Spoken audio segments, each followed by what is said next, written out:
Yo, yo, yo. Welcome back to Neighborhood Politics. I am Mrs. Neighborhood Politics. And I'm Mr. Neighborhood Politics. Yes, and we are here with it again. Fit check. For sure. So let me tell y'all. No, really, because I got to tell them this. Y'all see I got on these Timbs. I have been on my Tim kick because I don't really wear these like that. I mean, they look a little crusty. Q say I'm hard on shoes. But before we left, Q said, we try to figure out, because we try to make sure we kind of like, being like dressed like a little bit. It ain't got to be too much. But he go downstairs and get these shoes and say, maybe we could wear these. But y'all, I'm trying to like do something to my hair. I don't know. Do all this and that. So I'm you like, blaming okay, me. cool. I am blaming you because you see that I was busy. I was pumping. And you see that I still had the Timbs on. So I didn't even realize until we got in the car and we dropped Yar off. And I'm like, bro, I still got on my Timbs. And then he's like, you should have got them. Yeah, you know what? That's my bad. I guess you can blame me this time. No, really, is it your bad? It's my bad. I'll make up for it. I don't know about that. Stay tuned. I don't know. So how you doing today? You see, I don't know, y'all gotta show y'all this. Bro. We starting over. I'm No, starting. we're not. What are we doing? Come I have on. a dryer sheet in my... Are we starting over? No. Yes. We can't. No, for we really can't. This is the true, authentic, this is real. Dryer sheet. But... I'm not. I guess. I don't know what you got going on. All right. No, but seriously. But to start off first, really, to get a little serious, we want to send our condolences to Sean. He passed away. One of our friends. And honestly, we definitely still got to pray for the family and pray for all of his loved ones because, of course, he was truly loved. Somebody that was very supportive, loving, kind. It just was a nice person. For sure. So we definitely want to just send this episode could be tributed to him just in general. And somebody that was near and dear to both of us, he's from Columbus. I didn't meet him at K-State, but meeting him was a blessing, as I'm sure anyone would say coming into interaction with him. And it's funny because we was able to have a moment with him before this sudden passing, which was our baby shower, right? And when I just look back and reflect on that moment, it's just when you look at it from a spiritual lens, it's like you've been an angel this whole time, bro.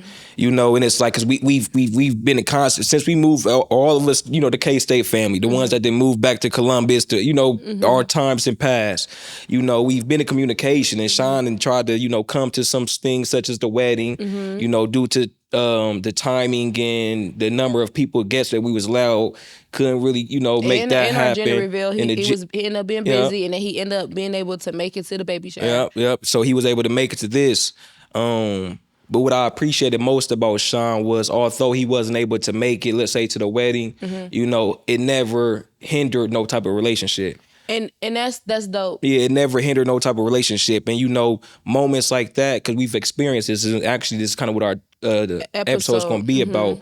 It never was like, oh, okay, I'm not rocking with y'all, or nah, now I'm looking at y'all differently. It was like, man, I appreciate y'all. Just, let me make sure I can come to the next one. Yeah. And that's what it was, so I appreciate that. And I'm sure anyone in the world that has had, a run-in with Sean or knows Sean personally, will be able to sit up here on our whole episode and probably give a whole breakdown on, how much of an amazing person he was, but just thankful that we was able to, have that relationship with Sean. So RIP to you, bro. Legacy will forever be lived on, and it was an honor. No, seriously. And I just want to pray for Sean's family and friends right now. Dear Heavenly Father, we just want to say thank you for everything, Lord. We pray that you just send comfort, peace, understanding, wisdom, guidance, Lord, just your mercy, your glory, your grace, your favor, just over Sean's family and his son. Lord, we pray that you be with his son, Lord, that his son do not lack anything, Lord, that you'll place the right people in his son's life, Lord, to help him grow up, Lord, that you give him a great village, Lord, that Sean truly rest in peace, Lord, that his loved ones, Lord, that you just give him the peace that they need, Lord.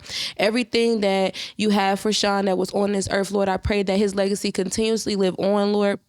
and that he's with you right now in Jesus' name, Lord. And once again, like I said, I pray over his son and his whole entire family, his mother, his siblings, Lord, just anyone that was near and dear to him, Lord. We just pray that you send them comfort, peace, love, inner joy, Lord, understanding, and just you, Lord, that you just comfort them. In Jesus' name we pray, amen. Amen. Yeah. Because you just touched a big thing, even just talking about Sean, because like we say, he was a very supportive person. But like one of the main things that you just said was like, it didn't change his position towards us. Right. And I feel like, because today's episode actually is on like, growth and change, and relationships, relationships, loyalty, boundaries, and different things like that. And that was something that really just spoke volumes of his character and just in general, because sometimes you can experience with people, like if they can't make it to an event, or if you didn't invite them, or whatever the case may be, it could change the dynamics of a relationship. Yeah, for sure. A friendship, relationship, because I guess for some people, if you didn't invite them, then you don't really rock with them like that. And I guess for me, my question to you would be like, well, do you think that's necessarily true? And who started this, like, or not even say who started this, because I feel like each friendship, each relationship is different. Right. So I feel like, how do you measure that? You know what I'm saying? Like, how do you measure, like, you get what I'm saying? I mean, so you said... So I'm saying, some people will be upset if you don't invite them to certain things. Right. And I'm saying, like, where did that come from? But then I'm like, okay, each relationship is different. I mean, I don't know where it came from. I think it comes from you as your own. It's so many different dynamics that can play a role into, that. But I think, the maturity is one thing. Being being knowing your solidarity in your relationship with someone, knowing that alone. Because me personally, I'm the type of person to where we don't necessarily have to speak every single day. We don't have to speak every other day. We don't have to. I don't have to come to your next cookout. You know what I'm saying? For me to feel that we're still in good standings. I don't have to know that. But I think, because we was having this conversation the other day. I think it's about, I guess, knowing even though I feel like you shouldn't have to, because it's kind of, petty in a sense, but knowing your role or relationship with a particular person, can benefit maybe having those fallouts or those moments. And I know, speaking personally, I've had to do a lot of self-reflection and seeing those type of moments and situations and trying to figure out, okay, well, how to approach different people in different ways, because I am a very reserved person. It's funny, all my life, growing up, all my life I had to fight. But growing up, when I just reflect back, because I really did digging, because they had a lot of friends, still got great friends, but also then lost friends. So in just a moment of just self-reflection, I'll give you an example. Never was one to really have people over my house. Never really was one to care for that. Never was really one to be like, Mom, can such and such stay over? I ain't gonna lie, I can be honest now. I was the type to, hey, they ask me, they come over, I might just fake the funk and be like, yeah, my mom said no, but never even asked. And I don't know what it was, but it was just about just like, nah, I'm cool. I don't know if it was my own space. I don't know if it was my own comfort zone. I have no idea, but I just never was really that type of person. But I wouldn't mind going over to Teresa's house every single day, every single weekend. That was, that was my second home. I say all that to say now, even as an adult, I'm still that type of person to where it's like, I'm not really a come on over open. Like, granted, we have gatherings, we have kickbacks. Yeah, we do, but it's like, when I have moments like that, it's like, I don't think to be like, call everybody and be like, come on over. But in my mindset of doing that isn't really not to hurt nobody if you did not get the invite. You get what I'm saying? It's just like an in the moment type of thing. Right. Like, okay, let's just say John called you. He like, hey, let's throw some on the grill. You like, oh, bet. And then next thing you know, John's supposed to come over, but then you end up talking to Peanut. Peanut like, what you doing today? Oh, nah, John just said he coming over. We about to cook. Oh, let me pull up, and it become that type of thing. But I can't see how like, first of all, let's go back to what you were saying. You were saying that when you were younger, you kind of liked your own, space. You said you don't know if that's what it was. It was that. You just didn't have the energy to be around, Yeah. you know, a bunch of kids And plus, all the time. in all honesty, if I come over your crib, I can leave whenever I want Yeah, to. right. As a kid, when your friends come over, it's one of them things to where it's like, hey, you hosting. And as kids, you know, we might want to stay over there for 3, 4, 5 days. I might want to be like, hey, bro, it's time to low-key go. Like, for real, I'm good. I'm tired now. No, that's a real thing, though. That's truly, really, really real thing. Because I remember my old best friend. But see, I think with females, too, it's for sure it's the same, but it's a little bit different because we just really love hanging with our girls for a minute, especially if it's a good friend of yours. Because I remember spending the whole summer with one of my closest friends. But, yeah, to go back to what you were saying, I definitely think it was something that, you know, you just was probably like, okay, I'm overstimulated. I don't think nothing was wrong with that as a kid. Now, as an adult, it definitely gets different and more difficult because I feel like, I know, just for me, growing in your spiritual gifts, it's like so much you got to take into consideration. People's energy. Right. People, just who could be around who, all these different things. And sometimes you just don't want it to be that. Like you said, I might just be like, I'm throwing something on the grill and I was on the phone with such and such and now such and such. And then that's how it became a thing. But then one of your other friends might look at it like, bro, you ain't even invite me. Right. All y'all was over there. Why you ain't invite me? And it's like, honestly, it might sound like I'm perping, but really we just kind of, put this together. And for some odd reason, it's really hard for people to see that or understand that. You know what I'm saying? I just think like you said, one of the main points that was important was just kind of knowing your role, who you are as with a person. Like, and I wouldn't even necessarily say even just knowing your role, just being like, it's not really much of a big deal if I don't invite you. Yeah. Why don't you just call and be like, hey, what you doing? Or, hey, let me stop by. So to your point, I think, you know, and growing up, and I can't speak for everybody, but I would say maybe not necessarily learning the proper means of communication can hinder that, you know, because it can be sometimes as simple as, you know, why I didn't get that invite or why, you know, and maybe it could be resolved. As far as, I didn't get around to it, my apologies. But also with that, because sometimes that also isn't the answer for some people don't necessarily believe the communication, but I do believe, you know, maybe if we learn proper ways of communication, listening and listening being one of the main points of communication, I think that could possibly help out the situation. I guess I want to take it back, Let's just start with the foundation of friendship. Where did you learn how to become a friend? Like, and the only reason I'm saying that because maybe we could dig into something that we ain't even never discovered because, yes, communication as an adult right now is definitely the best thing. But as a kid, you're not thinking like that. So, like, where did you develop, like, how friendship is supposed to even be type of thing? Like, where did you learn? I mean, I think that's a good question because in our community, the Black community, and specifically with me being a male, you know, you always hear this term "real nigga," you know, and I'm gonna get to that point of what I just said that.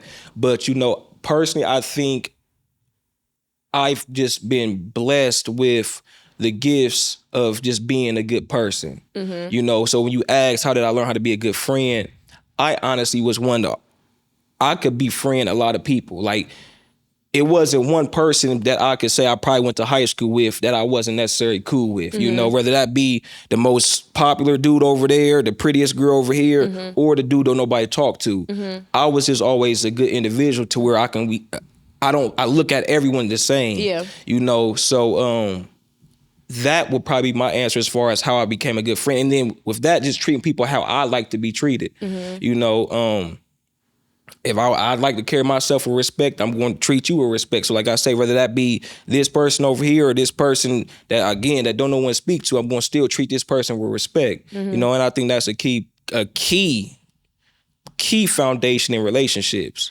I think if I had to go back, for sure for me, it was like trial and error with me. I've been through a lot of different friends. But even just growing up, it's like you learn like, one, from me seeing people in their friendships like, oh, that was skept, or maybe you shouldn't do this, whatever. But also a lot of trial and error. Like you said, treat people how you want to be treated. I think for me, it was more so learning what I liked and what I didn't like. You know, and I think one of the main things for girls, and y'all know this, women, girls, whatever, when you young, boys is like the biggest, like, craziest, biggest topic of like discussion when it comes to friendship, because I feel like with boys can be that turning factor for girls, where it could change the dynamics of a friendship, period. But I think the way I learned how to become a friend was really through trial and error, and learning what I liked and learning what I disliked, you know what I'm saying? And also learning as I got older to communicate. Right. Cause like you said, when you're younger, you don't know to communicate. You just like, the main thing is I'm a cut them off. Like, oh, they did this, I'm cutting you off. And you know, I was big on that when you first met me. Like, oh, such and such, such, I'm cutting them off. They ain't make me happy. They didn't make me. And you used to be like, how you love somebody? How you say you love somebody, but you so ready to cut them off? Yeah. And honestly, being honest, you literally taught me how to love people properly. Like you and some people that I had in my life, like, you know, Miss Campbell, you know, like just people who have been like, you can't just move like that. If you love somebody, you care about somebody. So I think for me, it was like a lot of trial and error. And with that being said, I feel like because I didn't have nobody teach me, and it's not about nobody specifically, but because I had to learn through trial and error, I didn't really know how to truly be a friend until I started becoming friends with different people and seeing what different people like and what they don't like, what I don't like, and then kind of going from there. Needless to say, at a young age, especially in the hood, you learn if you friends with somebody, you gotta have their back. You know that. You gotta have their back. So if they get into a fight, what you supposed to do? Fight. You know what I'm saying? You know what's fake and what's not fake. You know, you talk behind my back, you fake. You know what sneak dissing is. We ain't never used to call it sneak dissing back in the day. We just be calling it like you gossiping, you talking behind my back. But all these different things, it's kind of like foundational things, like you know. But then it's like, as we're adults, it become a moral thing. Like what's morally correct? Like that now is a exposure of character. Now, right? You get what I'm saying? But I'm glad you said that, because to get back to the real nigga thing, you know, as a young man, as a black man, as a young boy growing up, you said what was the first thing, if you remember? I think I said, if you get into a fight, oh, you gotta help. And then what was the other one you said? I said if you get into a fight, you gotta help. And no sneak this. No sneak this. Talk behind my back. So my question is, why is all of these things the foundation of things? That's a good question. In the black community. Because that's a good question. I mean, to be honest, why is it such a problem? Because we say that everyone, and that's what I say about the real nigga term. You know, I've been on my controversial thing here lately. Trying to beef. But listen, we say that, but why is it such a problem? Because it's a lot of sneak dissing that goes on in friendships and relationships. It's a lot of I don't got your back. I ain't got your back. Like I say, I got your back. Or one that I really want to touch on in the black community is, how are you such a real friend, or how much of a friend are you if you would put your friend in again, kind of going back to the, and this is not to revert back because I have nothing to do with that. Sounds like you're reverting back to me, brother. But why would you put your friend in a situation why would you put your friend in a poor situation and then expect for them to just necessarily have your back? How does that make you such a good friend? Is it more about you, or is it about this other friend as well? Before I lose my train of thought, to kind of go back to what you were saying as far as like the real nigga type of thing, and I think that just like, it's to me, it still goes back to communication. When you're saying like we learned the proper way of communicating, we ain't never really learned the proper way of communicating. You get what I'm saying? So who told us you got to do this, you got to do that? You know what I'm saying? You got to, if I fight, you got to fight. If I don't talk behind my back. The whole don't talk behind my back thing is like, we ain't really learned how to communicate properly. Like, I ain't gonna lie, Q, that made me feel away. Yeah, I mean, and that should be foundational. I think having my back should definitely be foundational. That's a loyalty thing. Yeah. That's a like, I could be able to trust you and we gonna ride for each other. But my question is, you the friend that always get drunk. You always going to the club acting a fool. You always going to the club, taking too many shots, talking to girls, dudes. We know you this friend. I done told you multiple times, listen, I'm tired of that. At what point in time as a friend do I got to continue having your back because of your decisions and because of the poor things that you deciding to do? So why do I got to continue having your back? Okay, so now we get into something different. But hear me out. I'm going to answer that. I think that comes with, like, as you learn and grow what you like and what you don't like, is what I'm saying. Like, because at that point, you got a decision to make. Yeah. Are you going to still be cool with this person? Yeah. Because I'm gonna tell you this: as long as you say you cool with this person, it is your responsibility to have their back. I feel you. If you don't tell them like I'm not cool with that, and then you still hang with them, but then you sneak this into your other friend We about ain't them. sneak dissing. No, but I'm saying to you though, like if let's talk about it. Yeah. If you not saying it to that person, like, bruh, I'm not about to keep hanging with you, and every time I hang with you, you drinking, da da da. But I told you I did. I told you I expressed that to you. well, then that's your fault that you with them. But I love you because I love you, but you're not.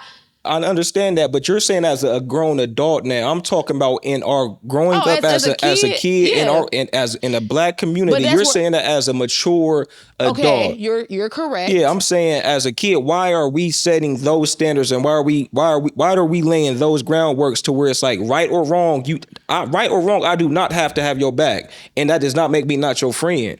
Oh man. Right or wrong? I don't know what you want, cuz.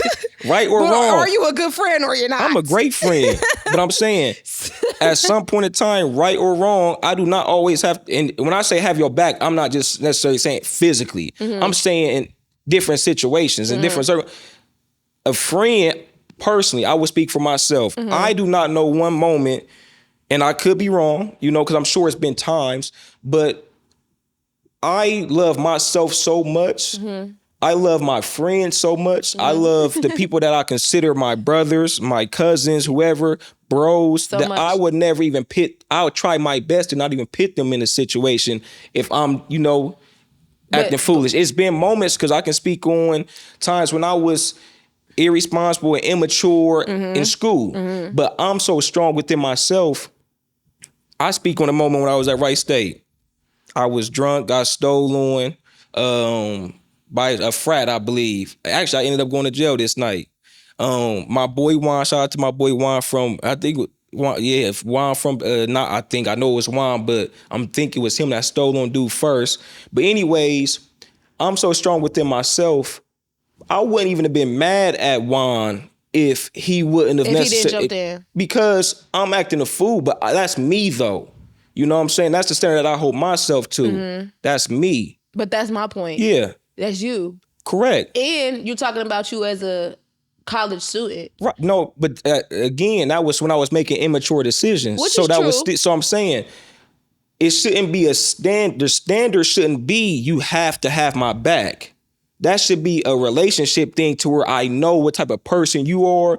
I know what I done did wrong. Yeah, in certain situations, I still expect for you to be there for me. But it is certain situations or moments to where it's like, just because you say you my friend don't mean you supposed to dive off the loose end and jump off the bridge with me. Okay, so I'm going to disagree with you.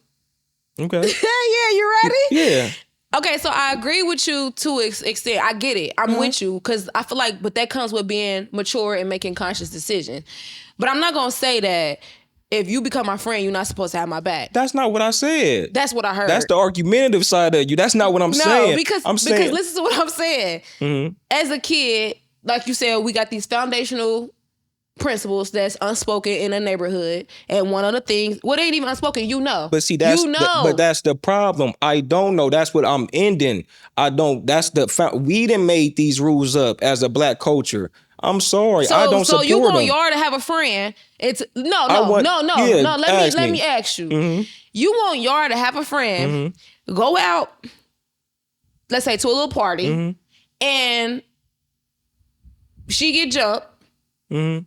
And whether it's her fault or if it's not her fault, let's say it's her fault. She get jumped because she was talking to somebody's boyfriend, whatever. You're telling me her friends that she was with, just because maybe her friend might have felt like Yara, you shouldn't have been messing with this dude. He had a girlfriend. Mm-hmm. You telling me that her friends should, if they don't agree with the situation, they should be able to let her get jumped? No, I'm saying every situation you're trying to make it about one thing. I'm not making it about one thing. I'm saying when you make a argument, a claim. See, she's arguing that we should never. We not doing. When you make a statement, you have to be able to. And as I'm saying, as a black culture, every situation is different. Right. And I continue saying that. Yes, I'm going to tell y'all, know your friends, know the people that you hanging around. But if you out here dealing with dudes, that ain't your girl, then expect if you get beat up, you get beat up. Because again, if that was me, if I was dealing with a dude's girlfriend And I went out to the club with my boys and I got punched on because I didn't know such. They knew and I was there. I can't be mad I at- know me. I can't. I will refuse to be mad at Joe Blow because I got beat up. Okay, so I'm gonna tone it down because I heard you. So now I'm getting what you're saying. So now I feel like moving forward, what we can implement or what we trying to get people to understand is like knowing who you are, making conscious decisions. And I'm saying that to say, if you know that you're dealing with somebody's, like, don't expect your friend to pretty much go to jail for you and you know you're not making the right decisions. I said that before you was trying to get argumentative 5 minutes ago. I literally did. Because I'm not gonna lie. What I'm saying is, as a black community, we need to grow. Period. That's true. We need to grow, and I refuse to teach my daughter the same BS guidelines that I was taught growing up. It's because it's not. It's a false narrative, as I said before. I refuse to sit here and say, "Y'all, if you go out with your friends and your friends was acting a fool," no, I'm not about to sit here and tell you that you supposed to do whatever that they doing just because you with them. No, I'm not about. I agree with that, but I definitely think that needs to be communicated. It does, but that's what. And the reason why I say that because I'll never, because like it'll be people who will say they'll help you. You go out and that maybe it might not necessarily be your fault. They could be possibly the ringleader, but then y'all get into a situation, and we talking about young stuff because this can't be happening now. Like as an adult, we that's not even it, but. And they don't help you, and you like, dang, I thought you would have my back. I feel like young people, if you hanging with somebody and you know that's good. Thank you, Holy Spirit. You know that's not the type of timing you on. You know that's not the type of person you are. You got to communicate that straight up. Hey, I ain't with, all of that. You know what I'm saying? Like, I ain't a fighter. I feel like that should be established in the beginning. Right. I ain't a fighter. I ain't with all of that. Or two, like, I got your back in the sense of like, I'm gonna let you know you right or you wrong, but don't put me in no situation. Right. It's like you said, it's a communication thing. And that's all I'm saying. It's a growth thing within our community. If we build our character up and being able to, like you said, don't expect certain things, but not in a negative way. Like you said, just being real about it. Yeah. Like, all right, I do want you to have my back, but I ain't gonna put you in no situation to where, you know what I'm saying? Or if I did put you in a situation, I know it's my fault. I can't really be mad at you, or I'm not gonna really be mad at you because I'm knowing better than that. Right. Okay. Now we came to a consensus. Agreement. Yeah, because you can't make statements like you make and then don't think No, we is making statements, and I'm standing on my statements because as someone who has desires of being a leader, a role model, a mentor in the black community, I'm speaking against the false narratives that I was taught or that I know are still being taught or given to the young boys that's coming up after me. And even the young ladies, because like we said, we went to that game, we watched all these little girls fight. And we know some that didn't even want to fight, but because of who you hanging around and who you involving yourself with, you got to, or you feel like you have to, you know what I'm saying? But that comes, like you said, communicating, knowing who you are, and all those different things comes with better decision making. Yeah. We kind of... I'm sorry, go ahead. No, you got it. So we kind of went... Yeah, we went left because black people, they like arguing when you go against, It's not. It wasn't even that. It was just like I'm playing. When you hear something that you're not, but I love that because it's the uncommon thing. Yeah. So when you hear something that's uncommon, naturally it is to be like, nah, bro, I'm not. That sounds scary. But the case of the matter is, it's gonna be people that be like, nah, that's some scary. But the crazy thing is, from what I've learned. Every single person that say they a real nigga.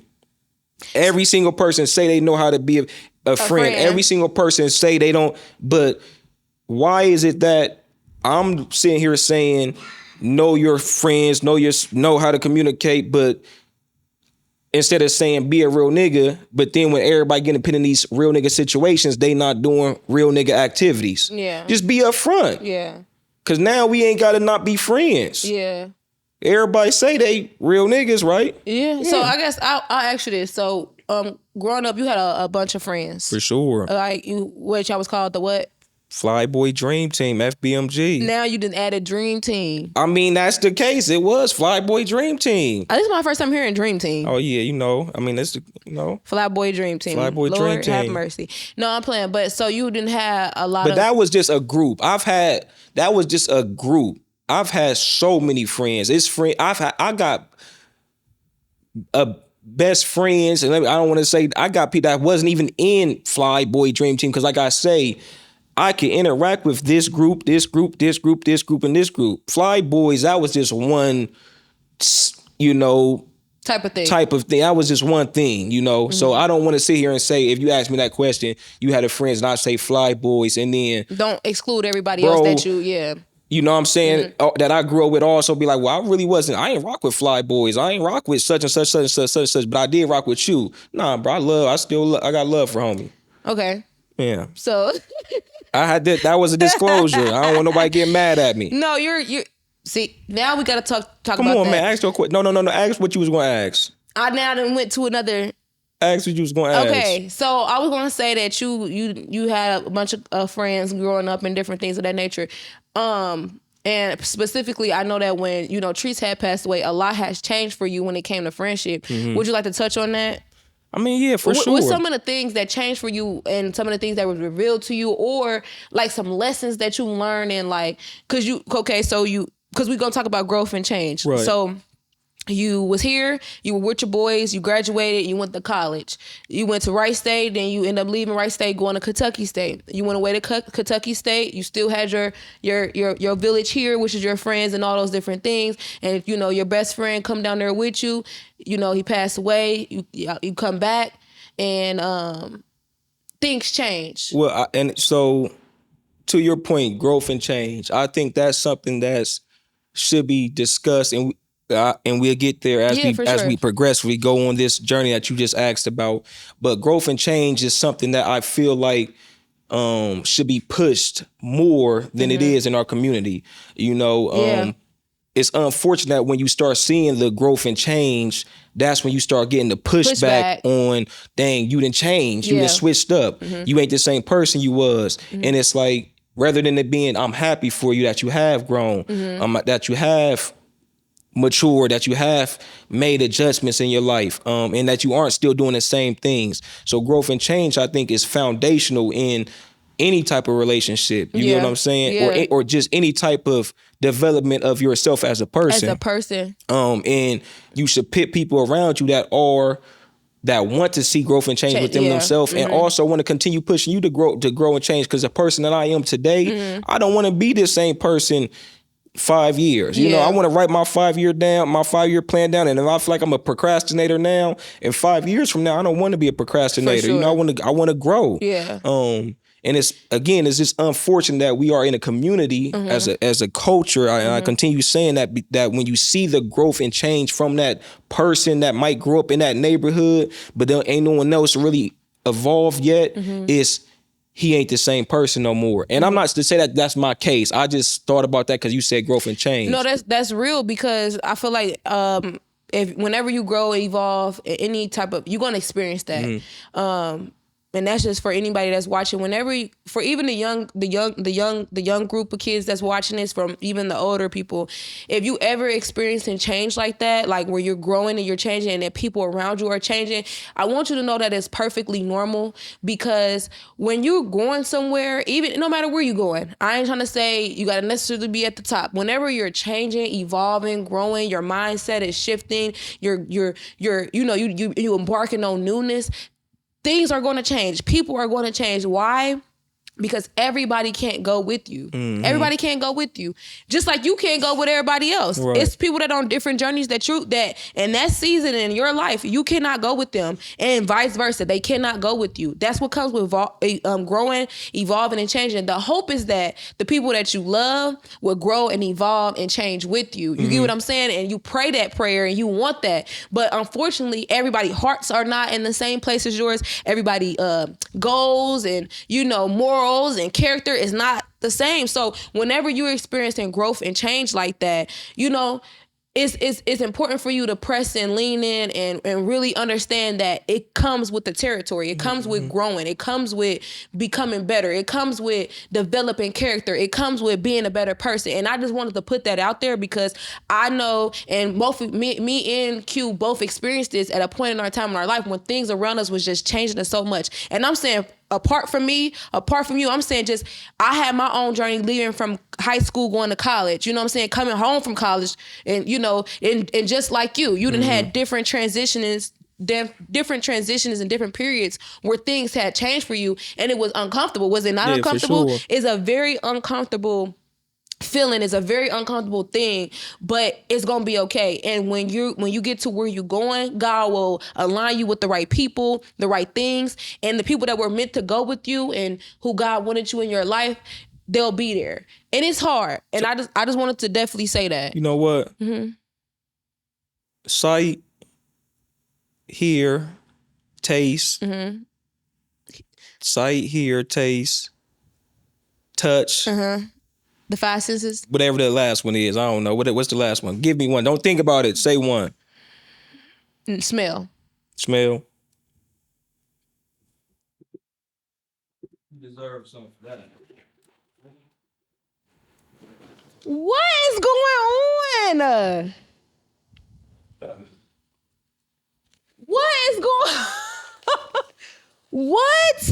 Come on, we still rolling. Let's go. Wow. I mean, that was some good preaching that you just did. So go ahead. You know. Are you serious? Yeah. You know, it's your birthday's coming up. Don't even worry about that. I'm not gonna lie. I didn't write on that anything. You can just look at that later. But you know, it's your birthday coming up. You know. Wow. And that was some good preaching. And I appreciate you. So you know, one of your first birthday presents. Are you serious? Oh, you went out to Penn Beach? Oh. Yeah. So we gonna make candles? Yeah. That we gonna make candles. Oh. Happy birthday. That's how you do it, fellas, man. You know, that's you gotta keep them on their toes at all times. Why would you do that? Don't do that. Don't do. You gotta keep them on their toes at all times. But go ahead. Wow. So you knew about this? When he come down here and bring this to you? So yeah, so you said the growth. So I would say it was different moments in my life to where you know, that growth and change happened. And I would also like to say that, you know, it's important. I didn't realize this until here recently. That's why I'm glad we have these conversations because, like I say, yeah, I want to change. I want to change the dynamics of Black men. I know it's once people stuck in their ways, but hopefully we can. But I really push for is the youth, you know. So I think being okay with knowing that sometimes people are in your life for seasons is very important, you know. And if that season was a beautiful season, we had amazing times, then that's fine. Maybe after that, it might not be the same, but just embrace that season. But yeah, I started growing. I would say, and I've spoken this before, so I ain't gonna, you know, touch on it a lot. You know, at that Wright State moment when I went to Wright State, I started making decisions. And it was odd because, you know, like I say, we all go through moments to when we doing something we know technically we don't feel right doing it. And, you know, I went from being a heavy weed smoker. And what you would not even know until today. I went from being, I went from being a heavy weed. That was one of the first changes that I knew spiritually something was going on in my life to where it's like, dang, something is happening differently to me, you know, and that was it. You know, I started not having the desire to smoke no more to the point where I went from being able to, you know, smoke and kick it and, you know, get high and play the game to where now I'm smoking, kicking and getting high and I'm looking at the game like, and I'm forgetting where the buttons is, you know. So I started realizing like, you know, and I started realizing like, dang, this ain't the same for me no more. So at that moment, and I'm grateful, I had a good group of friends to where they was okay with me kind of falling back. So I could still go to the session and not smoke. And I wouldn't get judged. You know, they might do little jokes, you know, that's just common. But, you know, that's when I started seeing the change in my life to where it's like, you know what, something is happening, you know, something is happening. And then from there, just progressively, you know, went to K-State, played basketball, came home, and then boom, like you say, I guess we go straight to it. Like in that time period of K-State, did lose communication with a lot of people, you know, because I was busy with basketball. You know, it's a full-time job in college, you know, 5 a.m.s, workouts. And then you start meeting new people. You know, when I was at Wright State, I was still amongst my only peers that I only knew growing up, you know, which was perfectly fine. I was happy with that. When I went to Kentucky State, it forced me to come out of a shell to the point where even as a basketball player, I had a great freshman year. I was done. I told Coach Banks, like, I'm cool on this. And it wasn't nothing up with basketball. Well, it was nothing with basketball. It was just the fact that I was uncomfortable. Even though I was there, even though I was there with Treese, even though I had E, even though it was, you know, I broke my back my freshman year, and it was just like, you know what? I'm not really happy though. I'm not I'm not around what I'm used to being around. Yeah. I play, you know, and I should be. I'm around a whole new group of people. I'm in Kentucky. I'm at a HBCU. I'm playing ball, but I just wasn't happy. I wanted to go backwards to where I was used to, rather than embracing the journey that I was in. You know, so I said I was done with ball. But you know, I said I spoke on this before. Once I went back and I just stuck in it, I think that's when I really started growing as a young man, because once I knew, like, I'm going to be here, even though ball was ball and I really wasn't having much fun with that, I knew I was going to be here. I started seeing a lot of change in my life then. First of all, you just turned up. I didn't even know. We'll see on the rewind when we watch it back. You really just turned up, and you spoke, like, you literally just said you wanted to go back to what you were used to. Yeah. Because you were uncomfortable. Yeah. And I was uncomfortable with doing what I knew I was supposed to be doing at that moment. Like, what you mean, like, supposed to be? Yeah, like, I was uncomfortable doing what I was uncomfortable being in that position. I was uncomfortable having structure. Yeah. I was uncomfortable waking up, going to 5 a.m.s, going to basketball practice, traveling, coming back, kicking it with my roommate. I was uncomfortable with that. It was too much structure. It was too much, not enough kicking, you know, having fun with the friends. You know, I wasn't smoking no more. So that was, you know, it was just so much difference going on in my life towards, like, man, even though I knew I was supposed to be there, like, I knew I was where I was supposed to be in life. I wanted to go backwards still, and like to that. I've experienced that, but let's talk about when you want to go back, because that's a lot. That's a big in the community. You know, when you do grow and develop and you change, when you got that urge to just go back to what you know because of what's comfortable. You know what I'm saying? And one of the main things that you said is once you accepted that that's where you was at, that's when things changed for you. And that's when you started to grow, because it was like, okay, I can't go back. You know what I'm saying? Because I just can't. I want to, because that's what I'm used to, but I know that it's something here for me. You know what I'm saying? So I'm going to embrace that. And then when you embrace that, things started to change for you. And I know you can say to this day that you're still happy that you did that, right? Oh yeah, for sure. Would you take it back? Absolutely not. Right. Because it's created you to be the man who you are today. You met some lifelong friends. You met your wife. I'm just saying, like, all the good things that came from it. But it's really, really often, and it happens a lot, when you're changing and how you want to revert back. Think about how we were just talking about the last episode, mass incarceration. We talking about what happened with that. I'm kind of go back into that. Think about them guys that get out and now their whole new life has changed, and now they come back out and they trying to get back into the normal things, and what they do, revert back to their old ways, because everything seems uncomfortable, and what they know is what they know. It's so much easier to go back, you know. That's the key. It's so easy to go back, but I would say, you know, and I'm gonna shout out. I remember having a conversation with my boy D. Oliver one time. You know, and he was, you know, it's funny when certain stuff just stick out to you. And I'm gonna shout somebody else out. I'm gonna shout somebody else out real quick. That's going, you know, that just made me, you know, butterflies, you know, tingle, you know. But D. Oliver told me once, and I don't know what this conversation was about, but I remember him saying, like, and it stuck with me, and it still sticks, and it has stuck with me to this day. Yeah.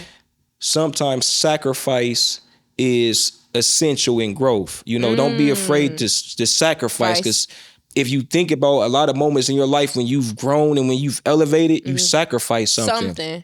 So that sleep. So that moment where now I say, you know what, I'm going to stay here. I sacrifice the desire of me wanting to go back. I sacrifice the sleep. I sacrifice bad habits. Yeah. I sacrifice possible relationships that I had back at home. But it was one moment to where, and I want to shout out, you know, my boy Gusto, you know, man, you know, and Gusto, I don't know if he watches these or not, man, but you know, whenever I see Gusto, you know, it's nothing but smiles. And, you know, I remember having a conversation with him one time, and that was a moment that I will never forget. And I say that because I came to him and I was like, bro, yeah, I'm done at K-State. Like, even though Treese had already told me I'm tripping, you know, with certain people, when it come from them, it stick with you. And I remember Gusto, like, he was like hurt. And I don't know if he'll remember this or not, but he was hurt. He was like, bro, and he from Cleveland. He was like, boy, what you doing, boy? Like, you the hardest, boy. Like, you don't want to stay down there and hoop, boy. Like, ain't nothing here, boy. Like, he was just, you know, and I remember that.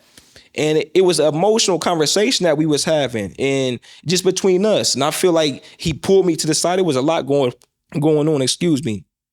But I remember him talking to me and saying that, and I just say all that to say I'm thankful to have had that moment with him, because we talk about a lot of times where we don't have the friends that are encouraging you to do that, to where that would have been, I don't know if he was back at home at that moment or not, because I know he went to Toledo, but he was like, nah, stay where and do what you doing, bro. You doing great things. Like, you doing great things. So, you know, finding friends, finding people that are in your life that are going to push you to not want to come backwards. No, go over that ledge, bro. Push you over that ledge and do what you're supposed to be doing. And that's important, because if you got, like you said, if you got the wrong person telling you something like that when you in a state of mind like that, it'd be easier for you to revert back. Come back, bro. It'd be we easier got the for you to revert QPs. back. We got the, even though this wasn't me, but come back. I got the QPs in. I got the pigs. We about to blow up. We about to run it up in the city. I'm just saying that for example. Seriously. I mean, because that's a huge thing, and I know college ain't where it's supposed to be. It's a whole bunch of lame niggas up there anyway. Yeah, that's the people love saying that. I done met the realest in school. So no, really, and that's why I say it's important to have those people that'll speak life into you, because even then it's like you weren't even expecting that, and honestly, he big bro'd me. He did. He big bro'd me in that moment. But it's that's great though. No, in a great way. He don't even know that God used him in that moment. That was something that you needed in order for you to stay on the course of where you was going. You know what I'm saying? But I'm saying it to say that's how easy it is for you to get off course when you when you in those feelings. You know, I know for me, just really quick because it's not too big, but when I left home, I felt so uncomfortable. Like, when I say so uncomfortable, like bad, like to the point where when my freshman year, I was always in Cincinnati. I was going home every weekend. It was nothing you could tell me. And wasn't doing nothing but going back to Bond Hill. You know? Like, what? But nah, go ahead. I was turned. No, I'm playing. You know, not really. I was going home every weekend. And I really remember. Shout out to Bond Hill. Thank you. I really remember, if I'm being honest with you, I'm not going to lie. I got a few homies from downtown too, but go ahead. I'm sorry. I'm going to forget what I'm saying, y'all.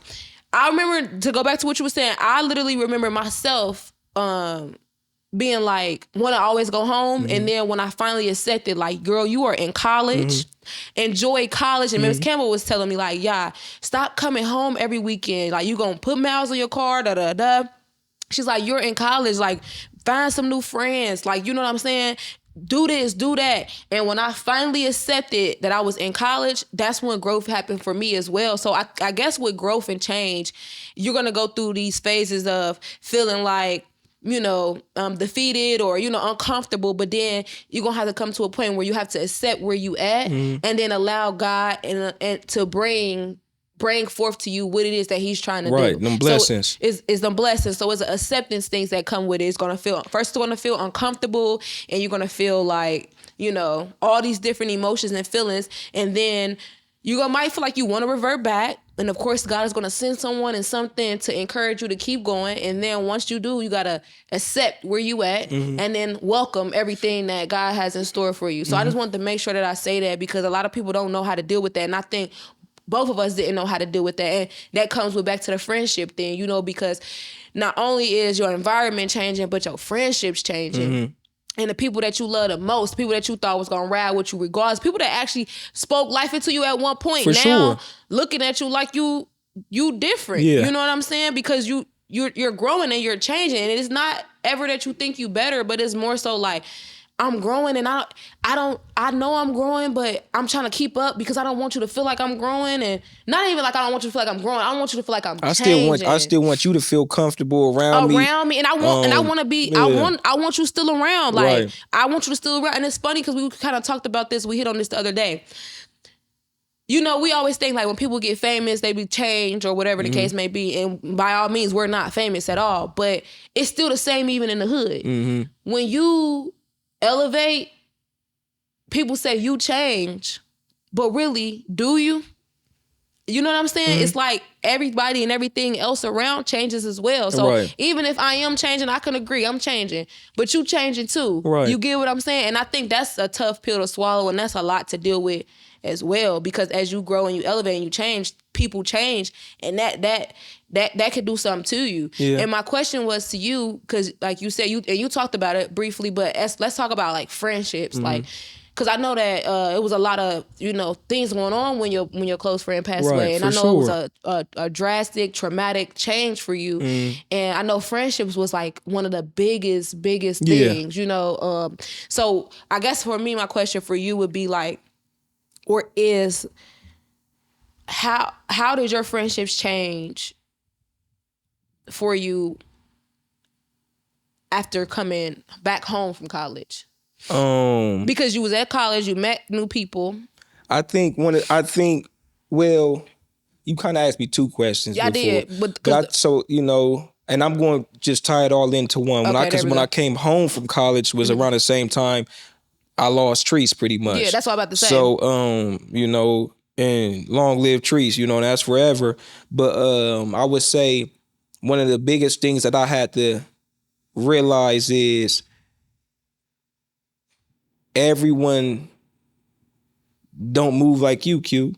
And I'm not to say that I'm a perfect individual. Yeah. I'm not to say that I'm, the best person in the world, but how you might approach a situation when it comes to loyalty don't mean someone else might approach it the same way.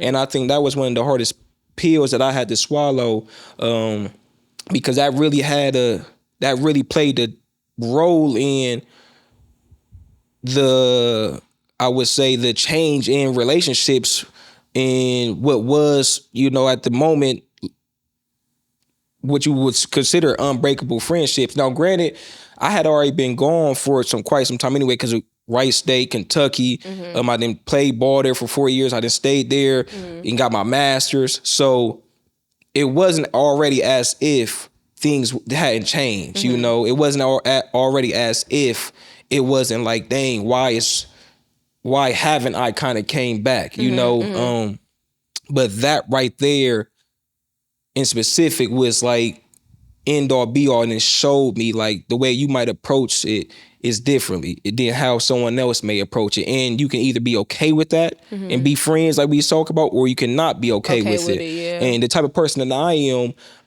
because I am so strong on like loyalty and on how I look at it, because my way of loyalty might be different than you. I was going to ask you what's your definition of loyalty. So what's loyal to me might be different than you. And I would say, for instance, since we are speaking on Treese,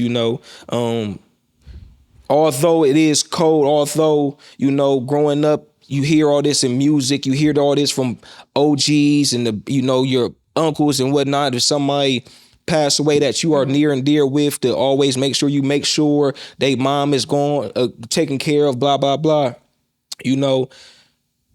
Me checking in on a consistent basis is just something that I would appreciate someone was to do for me if I passed away, so I really can't necessarily rock with you how I would rock with you if you ain't even doing that. But we all know this code of what being a real nigga is. But that might not be what's loyal to you. You might not feel like I need to call and check in, you know, and text or maybe call every 2 months. So I can't necessarily fault you for that because I learned that from this. That was a key.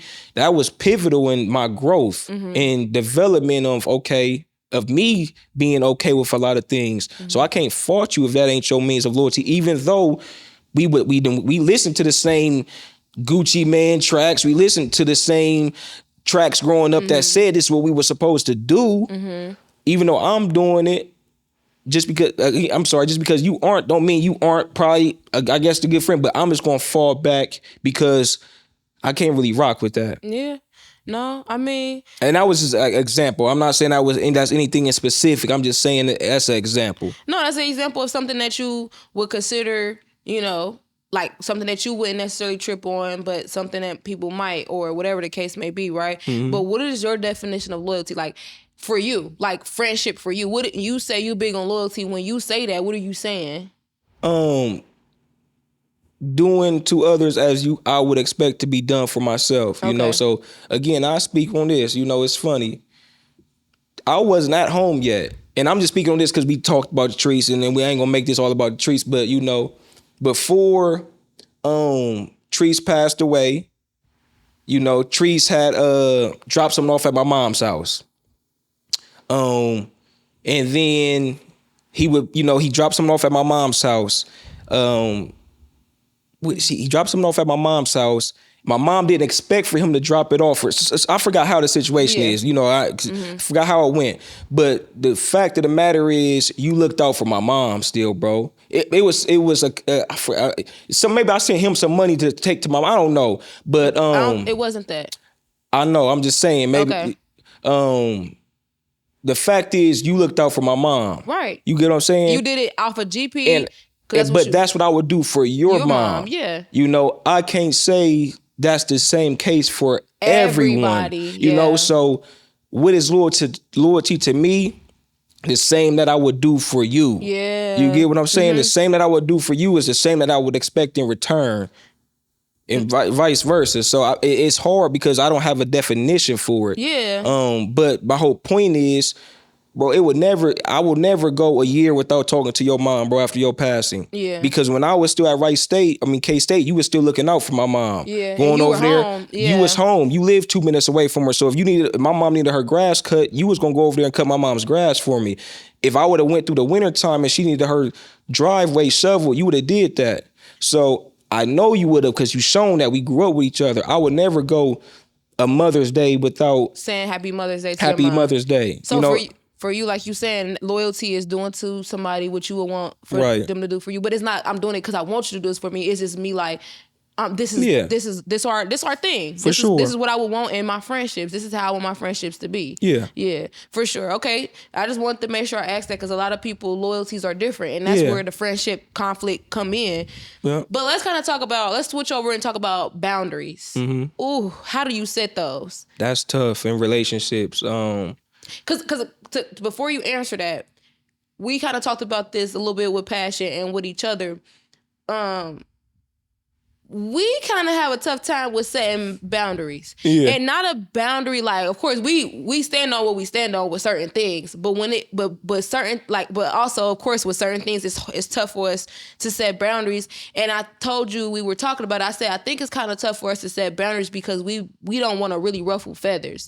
And we're not to toot our horn, but we're really good people at heart. So for us, it's like we don't want anyone to feel excluded, but we want, we don't want to ruffle feathers in that way. Like, we want people that we around or we involved in to feel important and to feel loved and to feel appreciated. So whenever it comes to us, we kind of always like, but we talked about this with Passion. She kind of brought up, just like our wedding and different things of that nature. Like, of course, our wedding was only 100 people, and we would have had 3,000 people if that would have been where it could have went.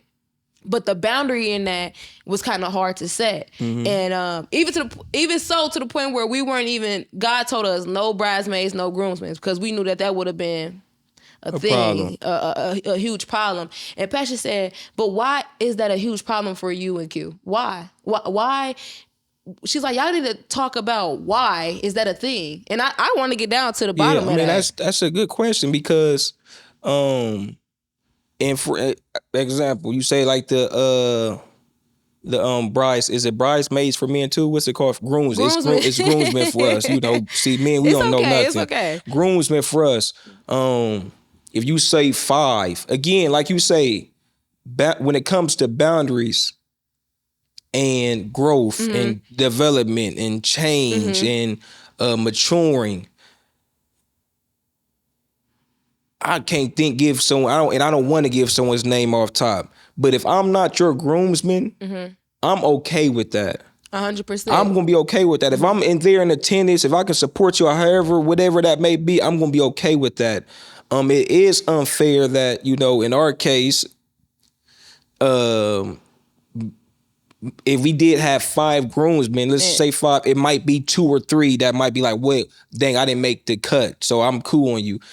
Why do you have to set? Why is that the case that we have to set boundaries? That's a good question. I mean, it's challenging because it's caused friction amongst relationships. It really not only do. within myself, but also with you in relationships. But I think that comes with, again, the growth and development part of knowing who you're dealing with. And I don't know if communication is the proper answer for that. I honestly don't know. I'm unsure. I think like with the boundaries thing, cause like you even spoke on, and you spoke on this earlier in the episode, like you will be okay with certain things. But I think that comes with a sense of security as to why you would be okay with if me and you been hanging around and I'm not one of your groomsmen, I'm okay with that because I still know that you my bro.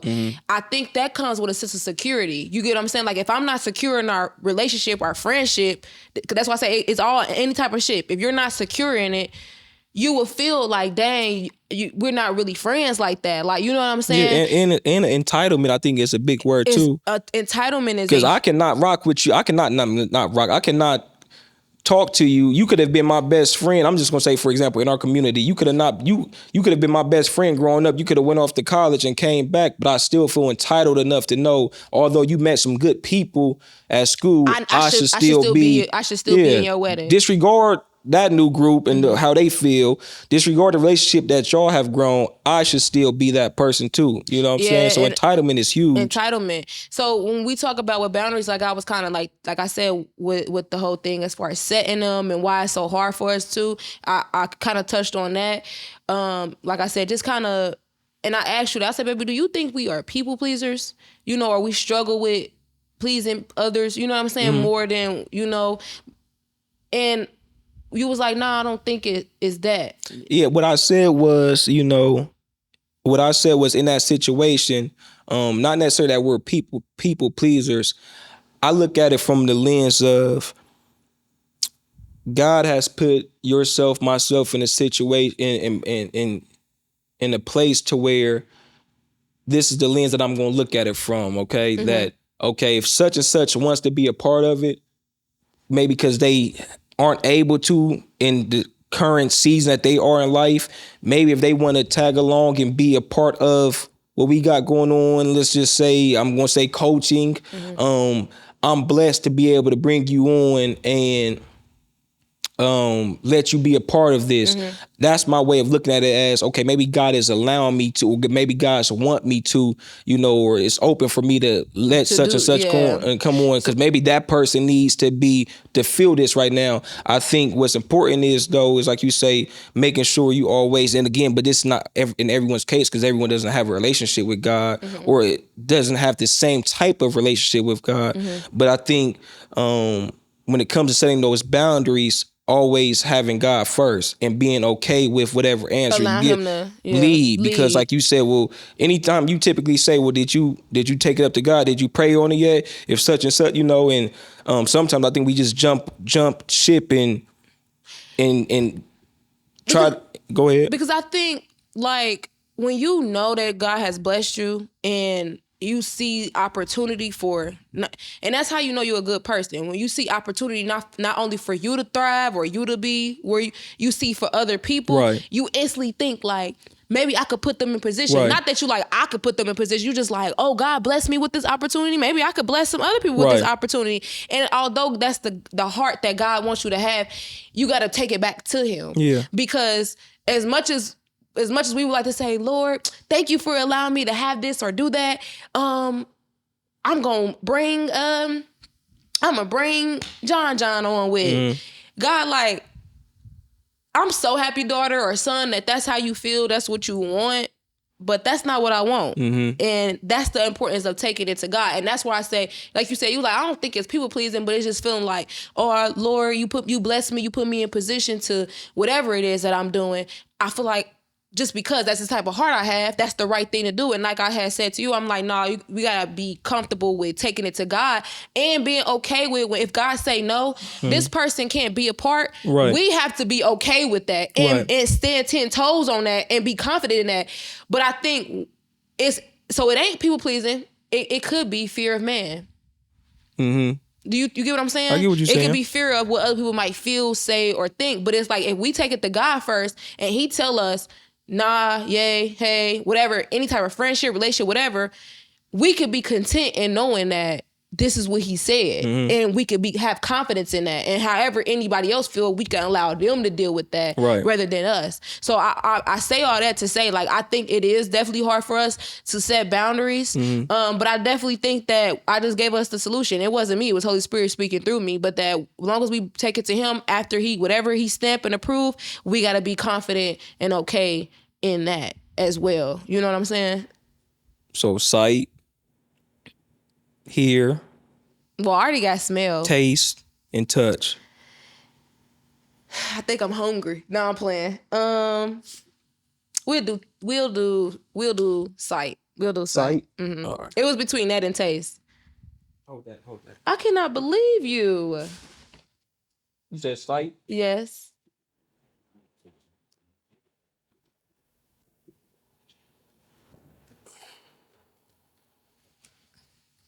I can't believe you. I can't believe you. You always got something up your sleeve. You know it. Player of the year. Shut up. All right, come on, keep going. Come on, we doing an Shut episode. Come on, man, we the doing an episode. We doing an door. episode. Come on. So Shut the door. happy birthday. You are off the chain. Yeah, happy birthday. You are off the chain. You know. Yeah, you know you deserve that, man. I appreciate these Q. moments. I appreciate, you being my wife, the mother of my child. You doing an amazing job. So, you deserve that. You gonna make me cry. I'm not taking these off. That's fine. And, I'm happy to be able to. How am I supposed to focus on this episode and you gifted me? It's all good. What's the next, how you feel? What was the next? What we talking about? Yeah, what was the next part of the relationships? Okay, so we were talking about boundaries and things of that nature, but I can't focus.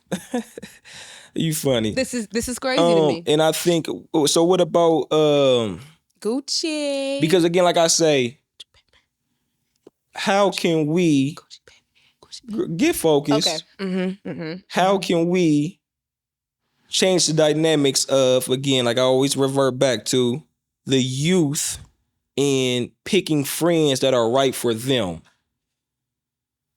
How can we what? Revert back to you picking the friends that are right for how them? can we?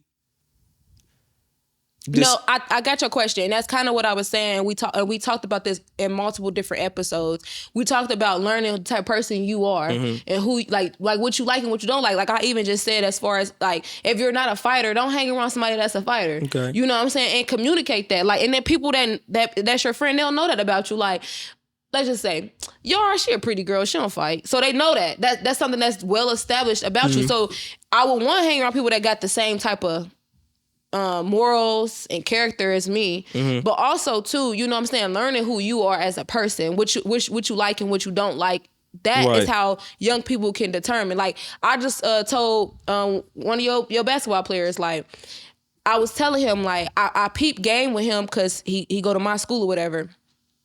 He was hanging around a certain young man, right? Mm-hmm. And he's such a good boy, y'all. And I just looked at him and I'm like, I just want you to know you really a good kid. You know what I'm saying? Like, you're really, really a good kid and you are who you hang around. And he was like, what do you mean? I said, you don't cuss. You're very respectful. You smart. You do your work. I said, you're hanging around someone who, I'm not going to say he's not smart, but he don't like to do his work. Mm-hmm. He's disrespectful. He's never in class. So I said, once you start hanging with somebody like this, you'll begin. So first, it's a whole process. And I learned this for Beautiful Butterfly, and I teach my girls this. You start to, this how it go. You start to adapt the traits. You start to adapt the practices of the people that you hang around. First you endure. So you kind of like putting up with what somebody is doing, and then you accept it. And then you start to adapt their behavior. So it's like, I go from first seeing you do this, okay, I recognize it. Now I'm enduring it because now I'm hanging with you and I'm watching you move like this. And then I start to accept it because I'm like, that's how Q is. That's just what Q is. That's how Q is. And then guess what? I start to become and adapt the same type of behavior that this person is doing. And I said, be careful and be mindful of who you hanging around. I said, especially if you don't want to go down that path, that's not your path. Mm-hmm. You get what I'm saying? And he just looked at me. He was like, yes, ma'am. Yes, ma'am. Yes, ma'am. So my to go back to even with the young people and just people in general, because it's not just young people, it's grown people as well. Don't hang around nobody that you don't want to be like. Mm-hmm. If you see these negative behaviors, it's not judging. I'm not saying judge. I'm saying, you know, that's not your type of ballpark. You got to be around people and hang with people that's gonna lift you up. That's, you know, better decision makers. Like you, and you already know what type of person you is. That's why I was telling your basketball player, I'm like, you know, you don't even get down like that. Would you talk like with the way he talked to adults? Would your mom be cool with you talking to her or anybody else like that? He was like, no, ma'am. Why you hanging with him? He was like, I don't know. Because guess what? I told him, and eventually you'll start to become like that, and that ain't what you want to do. That ain't the type of lifestyle you want to live. So yeah, it's definitely a whole thing to that. But I think we both were off focus because you are bad, Mama Jamma. I appreciate it. No, seriously. But the last but not least, the thing that I kind of want to talk about is how we kind of went into just the type of heart you have. Mm-hmm. And we kind of go into, like I say, you feel like you got that ability to give people opportunity. Mm-hmm. How hard is it for you to tell a person like, you can't be a part of this? Like on the scale of 1 to 10, how hard, and be honest, like how hard is it for you to say, can't be a part of it? I mean, I would say, I'm sorry, I'm not to even cut you off because I don't even want to, because that's not even what we're talking about. Mm. I think it's that thing where you notice with one of your friends or a friend, like, because we talking about friendship, we talking about relationships. You notice with a person that they got some things that they need to work on and work towards, or you done had conversations with friends and you know that they're not moving a certain way. How hard is it for you to call them up? Yeah, I think that's the better. Yeah, because I'm like, I don't question. Even. But how hard is it for you to call your friends up?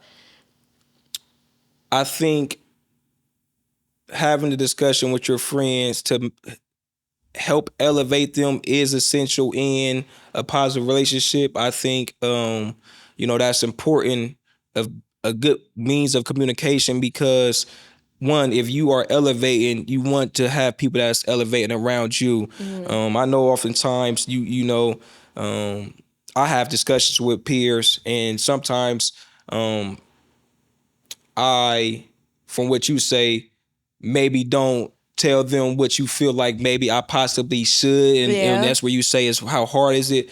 I think it's something that, because again, we are accustomed to sometimes trying to make sure we always take in considerations the feelings of our others, friends, especially when you have had moments of telling people how you felt about situations, and then you see reactions, or you may have lost a friend to that. Mm-hmm. You see how that could have affected a previous relationship. So I know that is something that personally that I could get better at doing, as far as setting a standard and holding peers to a standard, and even wanting a standard set for myself, because the person that I desire to be, the peers that I desire to pit myself around, I would love for us all to show amazing growth as Black men, as men of color, as even if I have some Caucasian friends, I would love for it to be that. It is challenging, like you to your question. Scale of 1 to 10, how challenging for you? I would say maybe about a 5. I would say about a 5 or so. I'll give you probably like a 6 or a 7. That's fair. And I'm gonna just tell you why. Like you said, I think it's more so like you don't want to ruffle feathers, but also too like I just think it's like an uncomfortable thing for you. Yeah. But I always tell Q, y'all, like, and I tell you again, the type of person you are and the type of heart you have, and people that you talk to, you have the position and the power to tell them and call them up. Regardless. Yeah. I know it makes you feel uncomfortable, but one, I always say this, you know how I am. I always say to my friends, you want me to be 100 with you, or let me just be 100 with you. I'm gonna tell you. But they come to you with their business. Exactly, but this not about me. So to revert, and respectfully, what I mean by that is the growth and change part of relationships. When you've been hurt from being in relationships, from when you communicate and you expressing your feelings and when you're sharing something, that's where it comes to fall back to where it's like, you know what, I'm a fall back from doing this no more, because you don't want to feel them feelings again. But you can't let that deter you, though. Correct. But that's where the part of the episode part is not necessarily about me. It's about the part of, okay, as a culture, why is that a thing? Why can't we accept accountability of actions? And why is it always, if you hear something from someone else, they don't mean right by you? Yeah. You get what I'm saying? Yeah. So I can agree, but again, we talking about the growth part of it, on how as a whole we can get better at it. And I think just the accountability part of it, being willing to hear the accountable part, because again, like I say, I've had discussions, tough conversations with peers to where it goes the wrong way. And I've lost friends that way. And you know that. Lost friends like that. So it's like, you know what? I'm gonna refrain from, even though you might bring me your business, I'm just gonna say, yeah, what's up? Nope, and kind of blow past it. And that's not the case in every time. Yeah. But it's just the fact of, as a culture, being able to accept accountability and wrongdoings in relationships, if you really are considering someone to be a friend. Because that's definitely has hurt me, losing friends from being that person, to where it was like, you know what, bro, that was wrong. I think it's a lot to do with, it's so many different things we could touch with that. I think it comes in with, okay, I'm gonna just throw it out there, we can add it, we can put it in order. But knowing the person's heart, and also you knowing your own heart and where is it coming from. And then also, it's not what you say, sometimes it's how you say it, and sometimes it's not how you say it, it's what you said. But I would like to go with it's not what you said, it's how you said it. So delivery is everything. But because of like the culture that we're around, we're not really used to seeing people hold each other accountable. Right. You get what I'm saying? It's just you're not really used to seeing that. Like, but not only are you used to not seeing people holding people accountable, we're not used to holding ourselves accountable. And I think that's even more of a problem, because the lack of accountability, if you don't know how to, if you grow up in this household, if you go through stages in life to where you never know how to hold your own self accountable for your decisions or wrongdoings or shortcomings, when someone else tries to hold you accountable, it's going to be an immediate pushback of, bro, I'm not trying to hear that. I don't know what you talking about. So I think as a culture, that is a serious problem. It really is. Because I do definitely think that goes in the type of upbringing that you have as well. Because if, like, let's say if you got a parent who always spoil you, there's no accountability there, because anything that you do wrong, they rewarding what's wrong or whatever the case may be. Or let's just say you don't got a parent that spoil you, but you grew up in a household where nothing that you do is wrong. Like I said, it still go back to me knowing a person's heart when they hold you accountable. delivery. You get what I'm saying? And then when it comes to self, it comes with being open and being able to do a lot of self-reflection. If you're not willing to do that, then it's over. Period. No matter who you are, what you are. If you're not willing to do that, then it's over. So we won't remember what you just said. If you're not willing to do that, it's over. Yeah, but y'all, this is a distraction, y'all. Touch here. Here. I should have went with taste because that was my second one. Quentin. Yeah, happy birthday.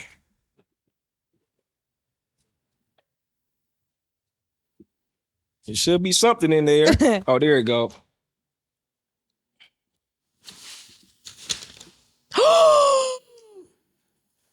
What? This man is crazy. To the Chris Brown concert? Yeah, man. You going? Nah, I ain't going. So this for me and who? A friend of my choice? Ooh, that's tough too, because we on camera and we talking about relationships, and now someone knows that you have a Chris Brown ticket, extra Chris Brown. Yeah, I'm going. Okay. I'm going. Okay. I'm going. Quentin. Yeah. Are you serious? Yeah. Hopefully he come. I've heard I guess he was supposed to come 2 times and never showed up. Oh, I don't know. But he better come. Quentin. Or else me and Chris Breezy gonna have to throw hands. You are showing out. For real. Chris Brown. Oh you think I can beat Chris Brown? Yeah. You better say that. 100%. Yes. No, I heard Chris. And guess what? I would jump in, and we would jump him. That's right. I ain't playing over my husband. I know that's right. You ain't gonna buy me tickets to go see you, and then you think you gonna beat my man up. We don't do that. Dang. I'm not saying he's gonna beat you up. I'm saying I'm going to. If you and my man get into a fight, they say Chris Brown one of them different type of light skins. You know, I heard he was typically if you light skin and really. That mean you really like that. If you light skin and your name ring bells, that mean you like that. I heard he's a blood. Yeah, I don't like them. Let's do another one real quick. You know what I'm saying? Just do another one real quick. Y'all, this is crazy. I don't know what else you can do. Taste and touch. Taste. Oh my God. You making me nervous. Why would you do this? Why would you do that? Taste.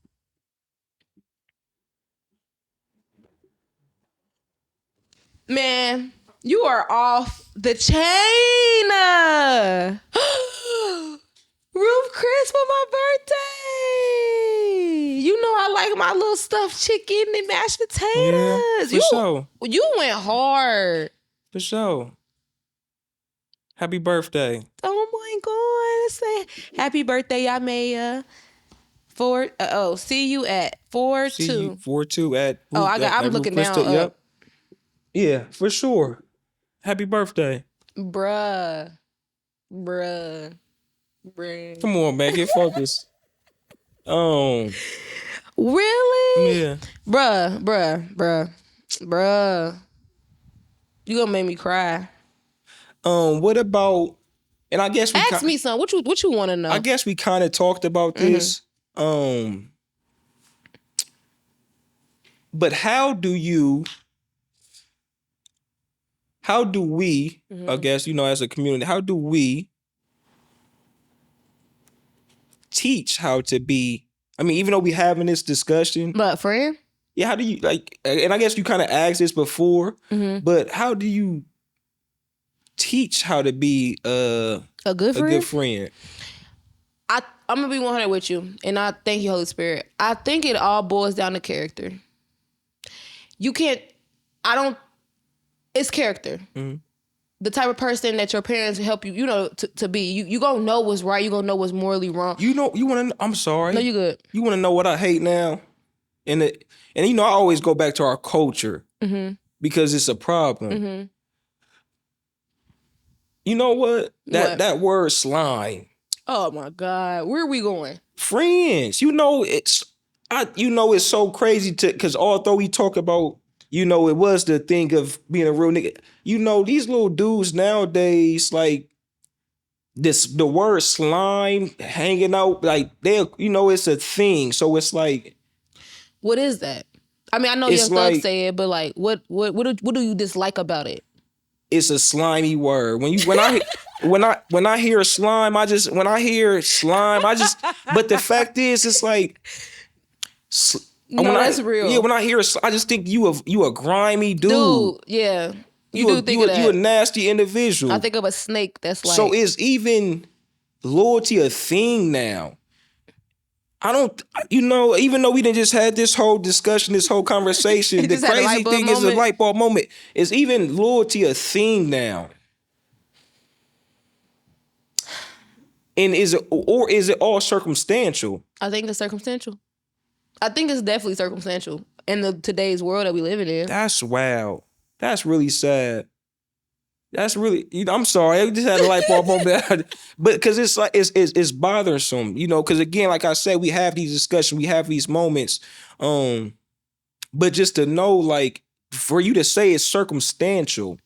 I definitely think it's circumstantial. That's really, but it's a problem because on the broader perspective of things, if you was to ask that question, everyone again says that they're loyal. Everyone says that, you know, but the fact that we can call each other, what up, slime, or, you know, and, you know. He said that's a slimy word. It's a problem. I get it. It's a slimy word, but I still didn't get the problem with the slimy. I really don't get it. My bad. I don't know what made that, what triggered me. I think, you know. It's a slimy word. Yeah, I be having a lot of conversation with my boys. You know, with me being a teacher, with me working with these kids, like I just be having a lot of conversation with them. And something that you said triggered that thought of, because I've had moments to where they think it's cool to be slimy, to do backdoor activity. Okay, so that's it right there. You can't just say slime and it's a slimy word. Like you just made the point. Okay. A backdoor type of situation. And that's why you said, is it circumstantial? I didn't get the question. That's why I'm like, what's wrong? Yeah, I don't even know if it was a question. I just think it's, you know, I don't know. Something you... Is it okay for you to... I was saying about teaching character, about... And so the word character, for some reason, put a light bulb moment in my mind to where nowadays a lot of people's characteristic traits are slimy. And you don't like the word slime. And I think because I asked, how do you teach how to be a good friend? Yeah. All tied into that. Yes. That's where we... Thank you. Mm-hmm. You brought it back around. But I definitely think it's circumstantial. And also, too, a lot of people or kids will say, or even grown adults, don't know, like... I ain't gonna say they don't know it's backdooring, because they do. But in the same sense, it's like we just talk about loyalty. Like, what's loyal to you ain't what's loyal to me. So I low key, the backdooring situation don't apply to me, because I think that's scary though. Mm-hmm. That we've you know, I was able to have this good discussion today, and I think that kind of I think that's a key point in today's discussion. What's loyal to me might not be loyal to you. Oh, for sure. And I never, you know, and how deep that gets right there can really make or break, and it be the tiniest thing in a relationship. 100%. You know, I'll give you an example. I'm sorry. No, you good. It's just because the era that we're living in. Mm-hmm. I keep doing that to my hair. I'm like, birthdays. You know. Oh my God. And the social media thing nowadays, like, and this is not to fault nobody, because again, I'm understanding now what's loyal to me ain't loyal. It's a difference. If you don't post me on my birthday on social media, and I kind of want to put this out here, like, let this be the last year we do this, because I don't even, again, I guess don't post anymore. Yeah, I don't want to keep doing this. But all seriousness, like, because I've hurt people's feelings. Yeah. Feel like you're fake, because I'm being humble to say I wasn't aware that was so much of a thing. You know, but it's so crazy to where it's like, I could have just not been on social media that day. Yeah. I could have been sick that day. Yeah. But it's gotten to a point now to where even things that we would consider to be that small can cause friction in relationships, because it's been that. you didn't post me on my birthday, bro. You know what I'm saying? And again, it's not to discredit no one's feelings, because now, again, like, I'm understanding of it. Although I don't care if you don't post me, I'm not really necessarily remembering in July that you didn't post me. So I never would have thought, it's not everything, the light bulbs ain't clicking to where it's like, okay, he didn't post me on my birthday, although it was 50 other people that did. I'm gonna remember this specific person that did, and then I'm not purposely not going and posting you on your birthday. You know what I'm saying?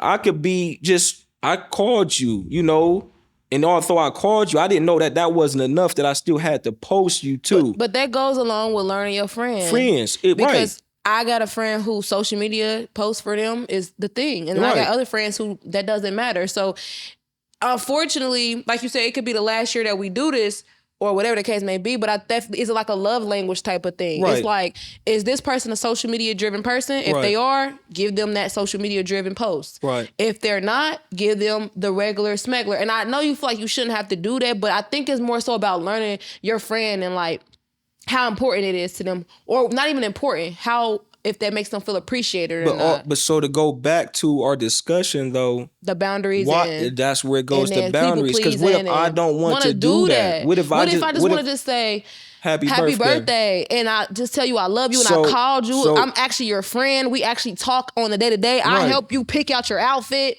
Right. So yeah.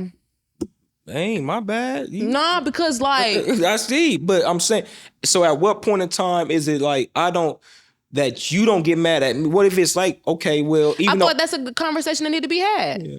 I feel like simple. When we talk about, you said one key thing to take from this episode was my loyalty was loyal to you, might not be loyal to somebody else. I think another key thing is communication. This whole episode should be called communication at this point, because we have to communicate that. Because if it's affecting you to the point where you like, bro, I'm talking about you, literally. Like, it's affecting me, the fact that if I don't post you, I feel like you're going to be cool on me. That's the issue. We need to talk about that. Just like you feel like if I don't post you, it's an issue. So let's have this conversation, because I need to figure out what's important to you and what's not important to you. I mean, like, be real. Like, it's a relationship. Yeah. Like, but you see, but I'm sorry, but see. It should be that serious? And see, with me, and I don't know, it's just something about, and this is where I would say, even knowing yourself. And this is where the growth within my own self would have to come. Because a conversation that petty as a man would make me fall back on you. So to also revert back to your question on, well, how do you feel you are when it comes to communicating certain, like a conversation like that would make me be so cool on you to where it's, because I'm like, this is odd. We shouldn't be having this conversation. But that's how you feel. I know, but I get that. But also when it comes to to play devil's advocate and to pit it on me, well, it's like, well, if you want this relationship with this person, you do have to be willing to have that conversation. Even though you may make you feel away. But I'm about to say, is it making you feel away because it's calling you up? And what I mean by that is, it's making you step out of your comfort zone and communicate with me what you want. No, it's not. It's because that could be really why it makes you feel uncomfortable. Like, no, bro, I really gotta have this conversation with you about a social media post. But no, and it's like, because that's what matters to me. Yeah, and I know, and that's why I say it's not. My answer is no, because I'm still like, my answer is no, because I shouldn't have to have this conversation with you, because for me, social media isn't that important. But I guess knowing for you it is, and you want to have this conversation, is kind of odd. So, that's... I get it. I get what you're saying, but it's a real thing. I know. And that's the time that we're living in. So I feel like I can't tell you how you should look at it, because I was about to say, you got to look at it, But what I will say is, like, it's that thing where it's like, if it's going to cause us our friendship, how important is this conversation to have? Right. So if I care about you, I got to have this conversation with you, because I don't want this to be a thing moving forward. And I don't want this to be what we based our loyalty off of. But if this is the way you move, and guess what? At the end of the day, you still got the opportunity to decide if you still want to be cool with this person or not. Yeah, for sure. Because I done heard you say, like, I done said to you, like, that's neither here nor there. I was about to say that, but like you said, if this conversation it'll make you feel a certain way, you'll be like, I'm cool. You know what I'm saying? This the last one? Yeah. All we got left is what? Touch. Right. I was just on the phone talking to Sierra about this. Did you hear me? Listen, player of the year, man. This is the spa situation. Did she know about this? Listen, only person I know about this is the man behind the camera. Oh, you got this. Oh, this is a devotional. Oh my God. And it's a 90-day to equip and empower hardworking women, because you know that's what I am. Okay. But Thank you. for sure. We gonna end doing, you know, I wanna say happy birthday to you again. You know, amazing woman. You've grown a lot since we've met each other. You continue to grow. You inspire me to be a better person. You inspire your friends to be a better person. So again, continue being true to that. All right.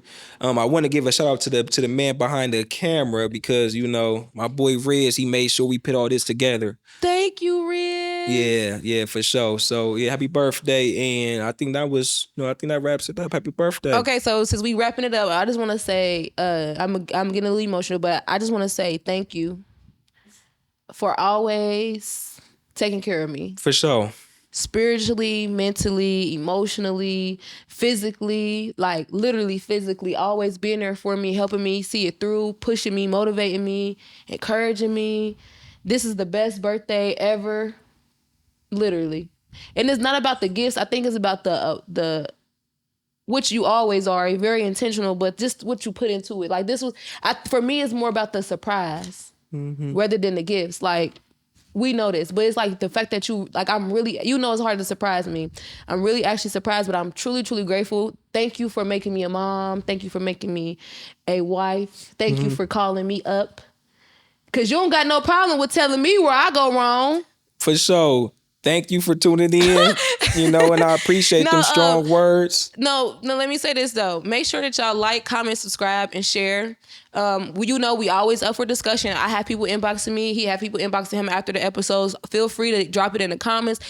We always open for discussion, especially if it's something that you feel like we should talk about or touch in this conversation. It's always open discussion, of course. And be looking for us to go live and having those type of conversations as well. We'll be making sure we post in those times where we go live and just have, conversations that's really surrounding our community and our culture and things of that nature.